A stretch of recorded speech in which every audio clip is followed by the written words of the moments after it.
Hi everyone, हा आपण दुसरा सॅम्पल पेपर बघणार आहोत, ज्याच्याने तुम्हाला बोर्डचा पेपर लिहायला खूप हेल्प होणार आहे. तर बघा, फर्स्ट क्वेश्चन जो आहे तुमचा क्वेश्चन नंबर 1 त्याच्यातला ए. तर एक लक्षात ठेवा मित्रांनो, क्वेश्चन नंबर 1 जो असतो तुमचा तो ए आणि बी मिळून असा पूर्ण 10 मार्क्ससाठी असतो. तर खूप इझी क्वेश्चन असतो, 10 मार्क्स तुमचे फिक्स होऊन जातात. तर बघा, पहिला जो क्वेश्चन आहे, आपल्याला हे वर्ड्स जे दिलेले आहेत ते कंप्लीट करायचे आहेत. तर एकदम इझी आहे, कॉमन सेन्सने होऊ शकता. तर पहिला जो आहे, इथं जर तुम्ही एन लिहिला तर मंथ होईल, इथे डी येणार राऊंड टेबल आणि इथं डी ड्राईव्ह. तर असे व्यवस्थित तुम्ही अंडरलाईन करून हे शब्द लिहायचे आहेत.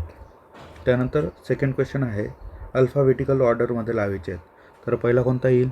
कंपनी, कारण की सी आधी येतो. त्यानंतर मॅनिफोल्ड, तिसरं असेल तुमचं स्ट्रायकन आणि 4 नंबरला असेल ट्रॉमा. त्यानंतर बी जो आहे त्याच्यातला सब क्वेश्चन, तर याच्यात अन आहेत सर्व. तर तिसरा नंबरचा जो आहे अल्फाबेट तो बघायचा आहे. तर सगळ्यात अगोदर कोणता येणार? अनकॅनी, नंतर येणार अनएक्सपेक्टेड, तिसरं अनफोल्डेड आणि अनस्टेडी. असे हे 4 शब्द येतील. इथं पंक्च्युएट करायचं आहे. पंक्च्युएट करताना बरेचसे मुलं काय करतात, हा डी आणि यल जो असेल हा कॅपिटल नाही करत. तर सुरुवातीला जेव्हा आपण लिहितो तर हे कॅपिटल असायला पाहिजे. बाकी पंक्च्युएट तुम्हाला करता येत असेल त्या प्रकारे करायचं, कारण की प्रत्येक ठिकाणी प्रत्येक सेंटेन्स हे वेगवेगळं असतं. जर आन्सर शीट पाहिजे असेल तर कमेंटमध्ये सांगा, आन्सर शीट लिहून तुम्हाला आन्सर शीटची लिंक पाठवण्यात येईल. तर चौथा क्वेश्चन आहे. चौथा क्वेश्चनमध्ये हे मिनिमम 3 वर्ड्स बनवायचे असतात आपल्याला. तर एक ऑर्डर फॉलो करायची, पहिले 3 अक्षरी, मग 4 अक्षरी, नंतर मग 5 अक्षरी वर्ड्स तुम्ही बनवू शकता.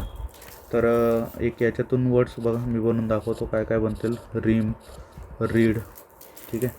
त्यानंतर टीन, नंतर 4 अक्षरी बनवायचे असतील तर टायर, टाईड.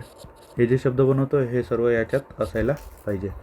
त्यानंतर 5 अक्षरी डिनर, अजून काय बनवू शकता, टायमर, टेंडर, ठीक आहे.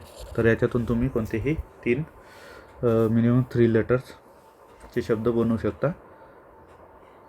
4 लेटर बनवायचे असतात, 4 पूर्ण बनवायचे, तर तुम्हाला 2 मार्क्स मिळतील. त्यानंतर ही ॲक्टिव्हिटी आहे. ॲक्टिव्हिटी जशी तशी ड्रॉ करा. तर इथं चाइल्डबद्दल आपण काय काय लिहू शकतो, ॲडजेक्टिव्ह लिहायचे आहेत, ठीक आहे. विशेषण, तर इथे बघा काही शब्द आहेत. क्युरियस लिहू शकता तुम्ही. त्यानंतर स्वीट, चाइल्ड स्वीट असता. क्रिएटिव्ह असता. अजून इंटेलिजंट, ठीक आहे.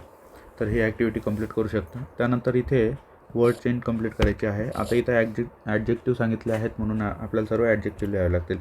इथं पहिला जो वर्ड आहे त्याचा जो एंड लास्ट लेटर असेल त्याच्यापासून पुढचा ॲडजेक्टिव्ह स्टार्ट व्हायला पाहिजे. तर इथं टेरिफाईड लिहू शकता तुम्ही. टेरिफाईड एक ॲडजेक्टिव्ह आहे. नंतर डी आला लास्टला तर डीपासून सुरुवात व्हायला पाहिजे.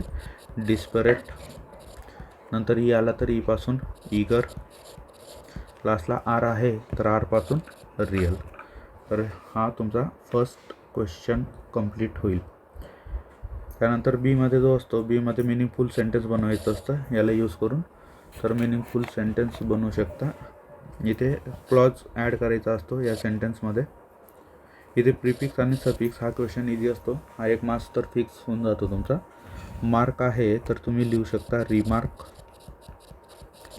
रिस्पेक्ट आहे तर रिस्पेक्टफुल किंवा मग डिसरिस्पेक्ट,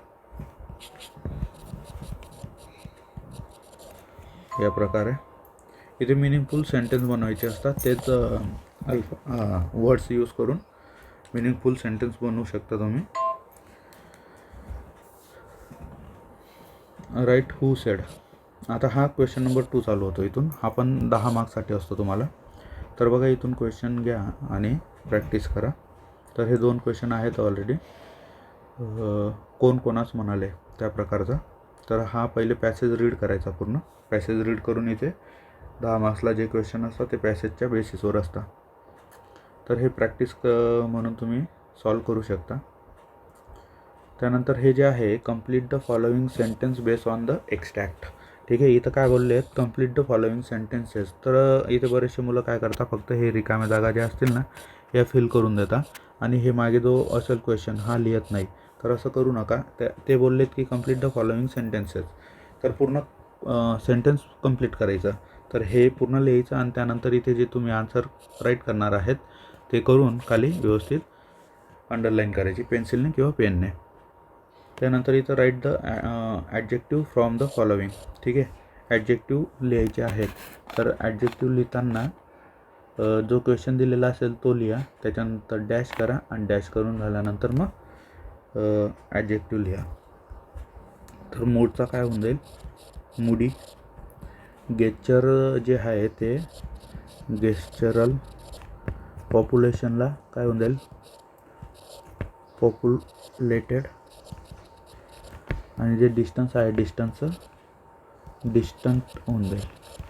तर हे ॲडजेक्टिव्ह असे लिहायचे आहेत. Do as a direct. इथे जे तुम्हाला सांगितलेलं असेल त्या प्रकारे चेंज करावं लागेल तुम्हाला सेंटेन्समध्ये. जसं इथं ॲड क्वेश्चन टॅग सांगितलेलं आहे, तर क्वेश्चन टॅग सेंटेन्स बनवावं लागेल तसं. तर इथं काय होऊन जाईल, इथं वेअर आहे ना, तर वेअरंट दे. या प्रकारे तुम्हाला चेंजेस करावे लागतील. त्यानंतर A5 आहे, तुमचं ओपिनियन लिहायचं आहे इथं. तर तुम्ही तुमच्या प्रकारे आन्सरला जे सूट होत असेल आणि तुम्हाला जे वाटत असेल त्या प्रकारे तुम्ही लिहू शकता. त्यानंतर त्याच्यातला बी क्वेश्चन आहे, तो पण 10 मार्क्ससाठी आहे. तर बी क्वेश्चनमध्ये नेम द फॉलोइंग. हे जे आहेत क्वेश्चन ते या पॅसेजमध्ये तुम्हाला शोधायचे आहेत आणि त्यानंतर इथे ते लिहायचे आहेत आन्सर. हा पूर्ण पॅसेज आहे बाळांनो. पॅसेज रीड करा आणि प्रॅक्टिस नक्कीच करा. तुम्हाला या गोष्टींची हेल्प होईल एक्झाममध्ये. त्यानंतर इथं following from the extract antonyms लिहायचे आहेत. ठीक आहे. तर अँटोनिम्स लिहिताना इझी आहे, काय एवढं विशेष नाही. कोवर्डाईस जे आहे त्याचं काय होऊन जाईल, करेज. नंतर याचं बीटेबलचं काय येईल, इंडोमिटेबल. नोनचं काय होऊन जाईल, अननोन. आणि माइल्डचं एक्स्ट्रीम. तर असे अँटोनिम्स लिहा. त्यानंतर इथे पण हा क्वेश्चन सेम आहे, डू ॲज अ डायरेक्ट. इथं चेंज द व्हॉइस चेंज करायचं आहे. ठीक आहे. पॅसिव्ह असेल तर ॲक्टिव्ह करा, ॲक्टिव्ह असेल तर पॅसिव्हाईज करायचं असेल. त्यानंतर इथं sentence simplex, complex or compound. ठीक आहे, आयडेंटिफाय करायचं आहे. आणि त्यानंतर इथं अबाउट सायन्स, त्याच्याबद्दल तुमचा रिस्पॉन्स द्यायचा आहे. त्यानंतर सेक्शन 3 येतो. सेक्शन 3मध्ये पोएट्री असते 5 मार्क्सला. आणि नंतर बी क्वेश्चन जो असेल तो 5 मार्क्सला असेल याच्यातला. तर याच्यात या पोएट्रीच्या बेसिसवर तुम्हाला हे क्वेश्चन सॉल्व करायचे असतात. त्यानंतर दुसरा क्वेश्चन, तिसरा, चौथा. हाही बघा, ही एक कविता दिलेली आहे. याच्यात तुम्हाला काही पॉईंट्स दिलेले असतात. हे बघा इथं खाली आहेत. तर या पॉईंट्सवर तुम्हाला लिहायचं असतं. जसं टायटल काय आहे, इफ, ते इथंच दिलेलं असतं.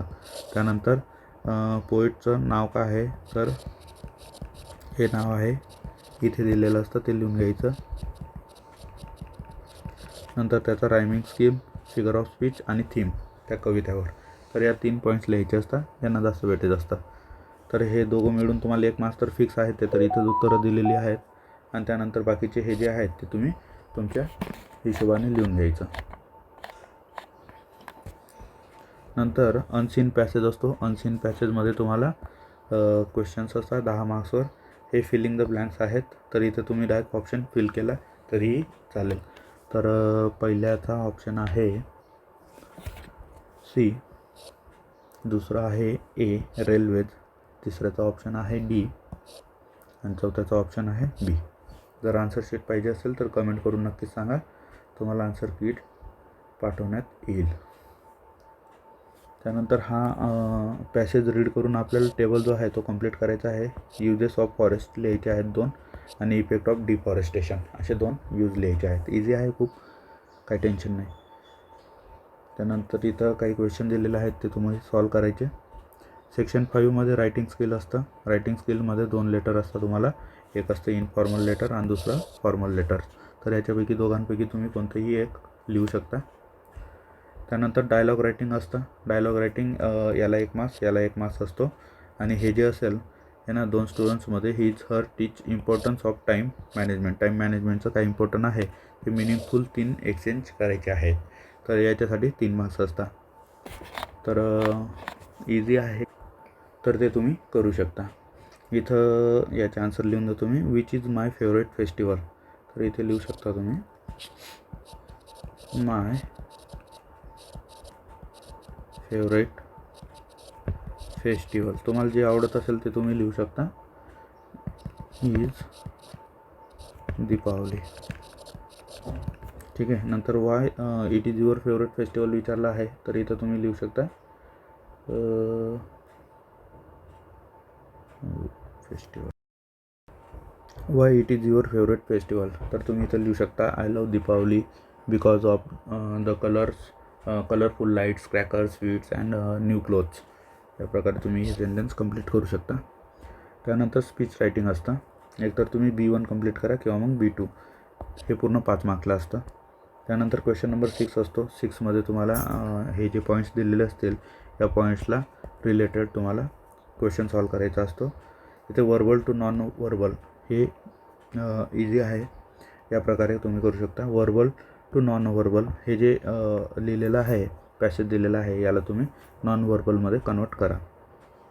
त्यानंतर B1 न्यूज रिपोर्ट आहे. एकतर न्यूज रिपोर्ट लिहा, नाहीतर मग B2 स्टोरी रायटिंग असतं.